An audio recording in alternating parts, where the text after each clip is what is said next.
Oke, kawan-kawan sekalian, kita masuk pada materi berikutnya, asas-asas penyelenggaraan pemerintahan daerah.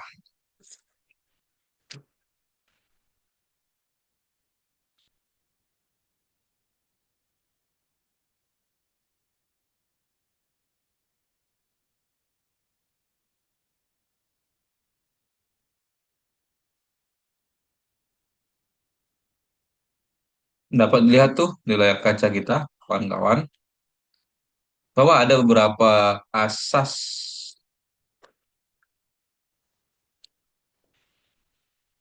dari pemerintahan daerah ini. Ada empat setidaknya. Ada sentralisasi, desentralisasi, dekonsentrasi, dan tugas pembantuan. Kita masuk pada dekonsentrasi. Apa yang disebut dengan dekonsentrasi? Dekonsentrasi ini sering kali disebut dengan asas instansi vertikal.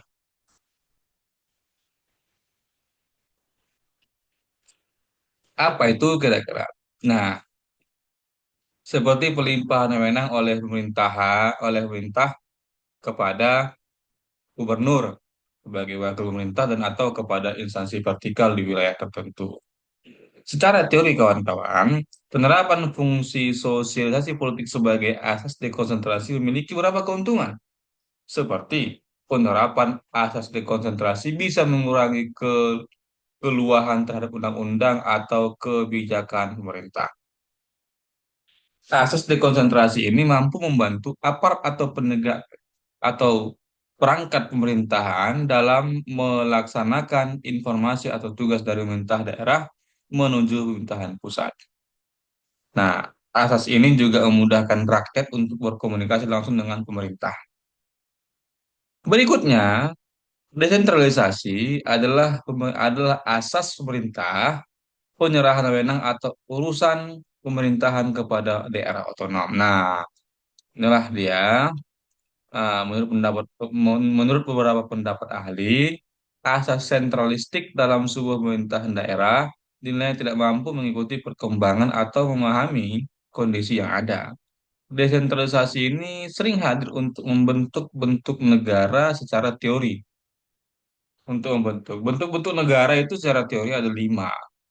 Mengapa suatu pemerintah daerah membutuhkan asas ini?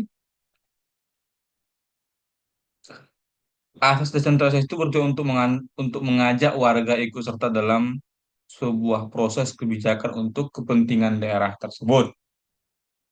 Berikutnya, diperlukan untuk meningkatkan efektivitas efisiensi dalam pelayanan publik.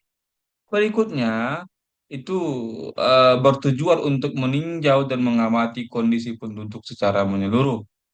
Dan berikutnya, bisa mengatasi kekurangan pemerintah dalam melakukan pengawasan terhadap program-programnya. Nah, ini masuk nih sentralisasi. Asas sentralisasi itu merupakan asas penerapan pemerintah pusat merupakan pusat dari prinsip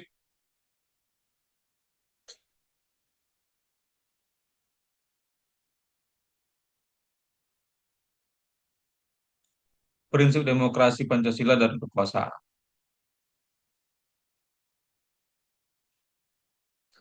Asas sentralisasi ini juga menjadi landasan kesatuan kebijakan lembaga masyarakat. Nah, sentralisasi ini apa sebenarnya maksudnya gitu kan? Begini, supaya mudah ini kita memahami ya. Dekonsentrasi itu kira-kira itu kebijakannya itu bersifat vertikal. Di sini saya contohkan itu seperti pelimpahan wewenang pemerintahan pusat kepada pemerintahan daerah atau gubernur. Atau masuk juga di situ kalau seandainya kita peristilahkan seperti tubuh Polri. Jadi Kapolri itu melimpahkan wewenang kepada Kapolda Sumut untuk mengamankan daerah Sumatera Utara. Kapolda Sumut mengarahkan lagi kepada Kapolres-Kapolres yang ada di sekitaran eh, wilayah hukum Sumatera Utara untuk kepada para Polres-Polres yang ada, para Kapolres-Kapolres yang ada di Polres Kabupaten Kota masing-masing. dan terus ke bawah. Itulah kira-kira maksud yang saya maksud dengan dekonsentrasi. Desentralisasi itu ya pada mata kuliah kita nih, otonomi daerah. Jadi kekuasaan itu tidak semuanya melulu dari pusat, tetapi juga ada kekuasaan yang diserahkan kepada pemerintahan daerah untuk dilakukan, untuk dijalankan sesuai dengan apa yang diinginkan. Nah, sentralisasi tentu keterbalikannya. Ini kekuasaan pusat, semuanya pusat yang ngatur. Nah, itu dia kira-kira. Sementara tugas pembantuan itu menugaskan kepada kepala daerah, kepada pemerintahan daerah, dan seterusnya untuk menjalankan beberapa hal yang harus dilakukan di daerahnya. Oke, berikutnya saya mau beranjak kepada slide saya yang lainnya, kawan-kawan sekalian. Nah, ini saya spill saja gitu ya, agar enak nih nanti kita eh, apa namanya membacanya. Gitu. Jadi nggak terlalu kaku. Nah, apa struktur pemerintahan penyelenggaraan pemerintahan daerah bagian satu? Pemerintahan adalah organisasi dalam bahasa Latin asalnya adalah gubernaculum. Pemerintahan secara sempit dan juga pemerintahan secara luas.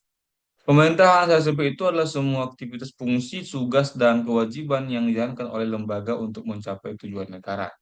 Sementara pemerintahan tugas secara luas itu semua yang mencakup aparatur negara yang meliputi semua organ-organ badan atau lembaga alat kelengkapan negara yang menjalankan berbagai aktivitas untuk mencapai tujuan negara tersebut. Di sini sudah saya katakan pemerintahan untuk apa? Dewan Perwakilan Rakyat. Dewan Perwakilan Rakyat Daerah itu juga sudah kita pahami lah itu ya. Tugas dan wewenang DPR, anggota DPR, kewajiban anggota DPR, dan selesai pada slide yang itu. Nah, sini kan pada bagian pertama ini saya katakan ini tugas sorry apa namanya pemerintahan daerah pada bagian pertama. Di situ baru saya spill tentang eh, berarti kepala daerah dan juga DPR. Secara spesifik apa sih sebenarnya tugas mereka masing-masing? Ya, kepala daerah itu menjalankan roda pemerintahan, DPR itu untuk mengawasi para eh, kepala daerah serta jajarannya dalam menjalankan pemerintahan tersebut. Itu secara sederhana. Nah, berikutnya struktur penyelenggaraan pemerintahan daerah bagian kedua itu kepegawaian daerah. Ini Badan Kepegawaian Daerah atau BKD adalah perangkat daerah yang melaksanakan manajemen pegawai negeri sipil dalam membantu tugas pokok kerja pembina pegawai daerah dan seterusnya. Ada keuangan daerah, ini ruang lingkup dan sebagainya. Nah, di daerah itu ada beberapa sumber dana yang mereka dapatkan. Ada dana alokasi umum, dana alokasi khusus, dana bagi hasil, dan seterusnya. Nah, ini dana alokasi umum itu sekurang-kurang DAU itu dialokasikan untuk daerah provinsi atau kabupaten kota itu sekurang-kurangnya 26% dari pendapatan dalam negeri atau PDN.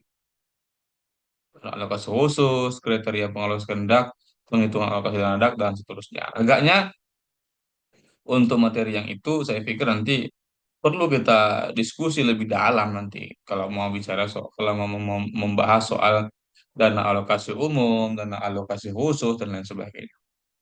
Nah, secara sederhana dan singkat saya ingin sampaikan kepada kita, katakan misalnya seperti apa ada sih dana yang masuk kepada kas pemerintahan daerah. Saya ambil contoh misalnya daerah kabupaten kota gitu ya. Katakan misalnya dari Serdang. Itu ada dua sumber dana yang masuk kepada mereka secara umum dan kira-kira wajib lah setiap tahunnya. Apa itu? Dana alokasi dari APBD. Sorry, sorry. Ini kan daerah ya, daerah. Sorry. Itu ya tentu saja adalah dana yang ditransfer langsung oleh pemerintahan pusat kepada pemerintahan daerah. Nah, jadi itu salah itu satu dana yang paling utama yang misalnya didapatkan oleh pemerintahan Kabupaten Deli Serdang gitu. Nah, pemerintahan Kabupaten Deli Serdang dalam menjalankan roda pemerintahannya itu memaksimalkan penggunaan anggaran yang telah diserahkan oleh pemerintahan pusat tersebut. Bersamaan dengan DPR-nya, ini DPR-nya mengawasi nih kemana aja nih uang yang telah diterima dari pemerintahan pusat ini untuk apa aja. Jadi dalam pemerintahan itu biasanya misalnya dalam apa aja yang akan dilakukan oleh pemerintahan dari Serdang itu sudah didapatkan tahun ini. Jadi di tahun depan pemerintahan dari Serdang dalam menggunakan dan juga dalam mengalokasikan anggaran dana yang telah mereka miliki itu berdasarkan rancangan yang telah dibuat begitu. Nah, gitu ya, berdasarkan rancangan yang telah dibuat. Ya istilahnya kira-kira itulah APBD gitu ya, anggaran pendapatan dan juga belanja daerah.